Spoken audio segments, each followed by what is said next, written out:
Hey, what's up guys? Today I will show you how I'm going to prepare for 5 days straight at the urban game area. CeeLo Entertainment will come all the way down from the Netherlands to play with us one day. And also after the game days we will do a drones versus Airsoft players, which is going to be great, but lots of preparation has to be done, and that's what this video is all about. Step number 1 is getting my Airsoft gear ready, the stuff that every Airsoft player has to do, and afterwards I have to prepare all the hundreds of cameras, head cam, scope cam, barrel cam. Now the best tip I can give here, just always keep everything packed. The stuff you can see in here is still from the last game. By the way, I got some new gear. I was lucky enough that UF Pro hooked me up with new trousers and a top somewhere, which I hope I didn't lose it, because those things are super expensive. Now those trousers here I think are like $200, which is, you know, it's ridiculous for just trousers. Personally, I wouldn't buy that stuff. I think it's too expensive. But then it's the best stuff out there, from what I know. I think the Cry pants are also very good. But in Europe, that's the Gucci of the gear. That's also the stuff that's not what Fabi's usually wearing. You have like those integrated knee pads. I don't even know why this stuff is too expensive. Guess it's just good stuff. Okay, so legally. Cameras from last time. Shoes. By the way, I have a new sidearm. I have again a Marui Glock 18C. Wasn't that easy to get one. It was really hard to get. It's the, you know, it still has the markings. Even if Glock, you know, sues everybody on the Airsoft market who has the original Glock markings, but Tokyo Marui doesn't give a shit. It's Japan. Real nice pistol. I just installed a new hammer spring because they're usually light striking. But now it works. Let me show you how fast it shoots. There's no BUs inside. I don't need safety glasses for those safety gurus again. Let's see. It's ridiculous. It's so much fun. The Glocks are really not the most reliable sidearms out there because the hammer spring, they're usually a little too weak, and if the weather is getting really hot, even if you have, you know, a gas with low pressure, sometimes it just can't knock the valve. But I still chose this platform because I can choose between semi and full auto, and I think no other gun has this on the outside. I know there's the Marui High Kappa Extreme, which can shoot only full auto. But then, you know, most game areas, they don't allow full auto inside buildings, but then when I'm outside in the forest, I want to use full auto. So if I see some enemy behind a bush, I can just, you know, spray through the bush, which I can't with a normal semi-automatic sidearm.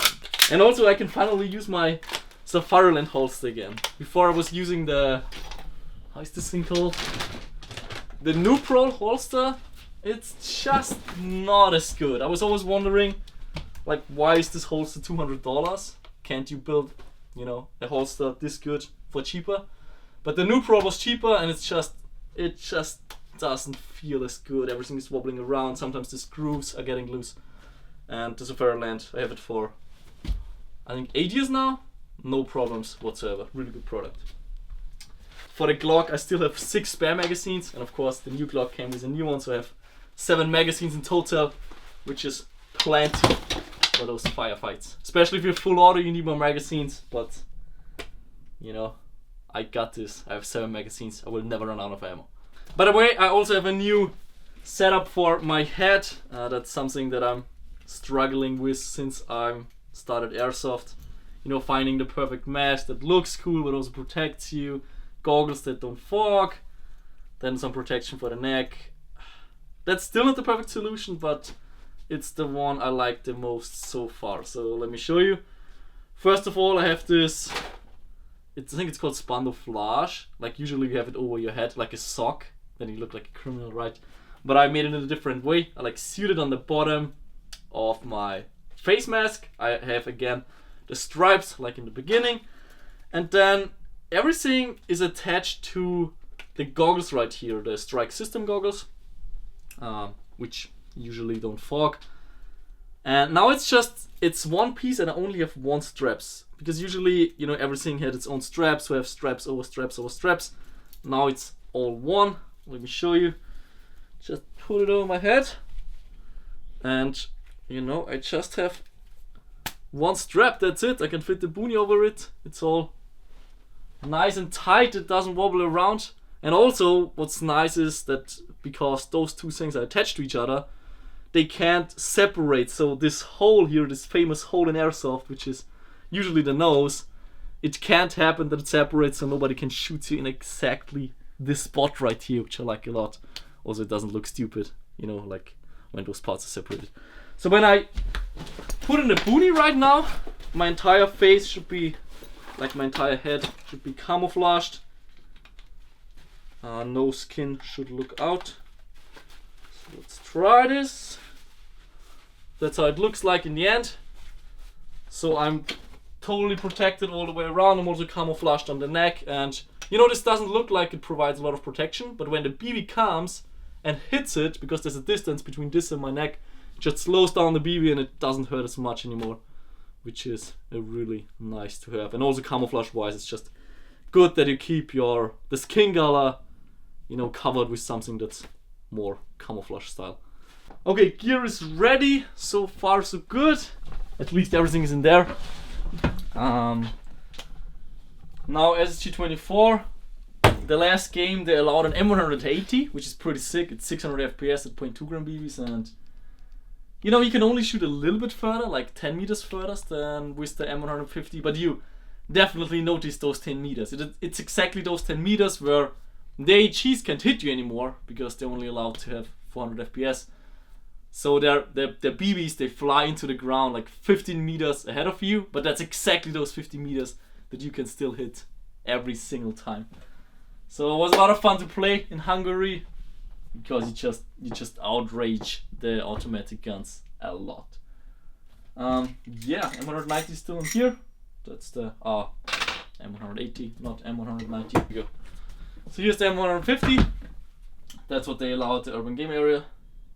I'm kind of sad to exchange it to the M180, but yeah, you gotta listen to the field rules.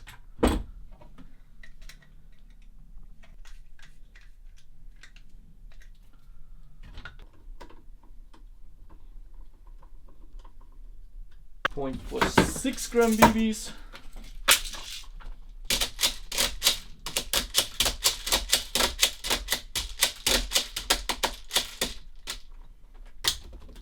Safety goes on. Safety for the cameraman.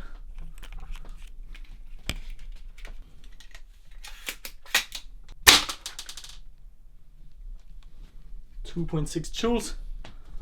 Just perfect for the urban game area. A little bit too low, but you know, it's good enough. Okay, to show you guys how many cameras I'm using right now, let me set it up real quick. So I have my third person shoulder camera. Then where's my head cam?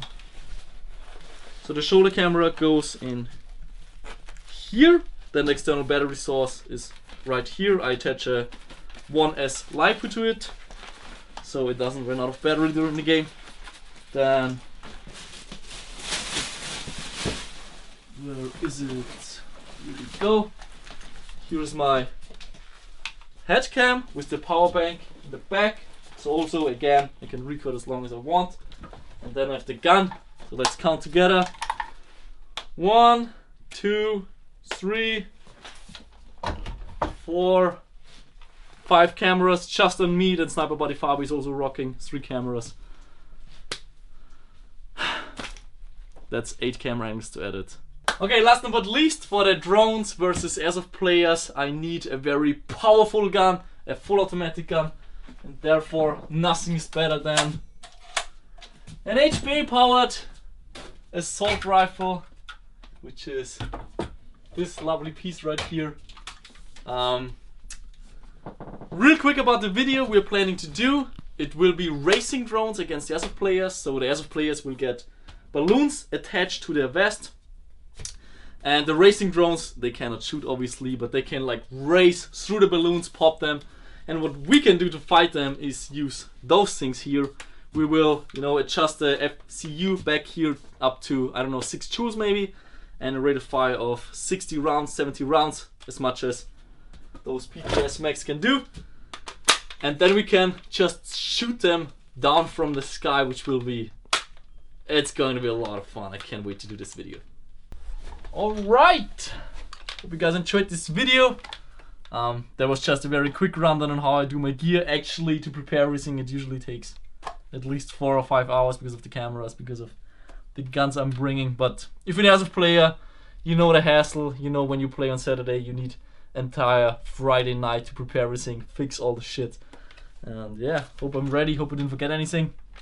And I'll see you guys next Thursday for the gameplay I'm recording this weekend.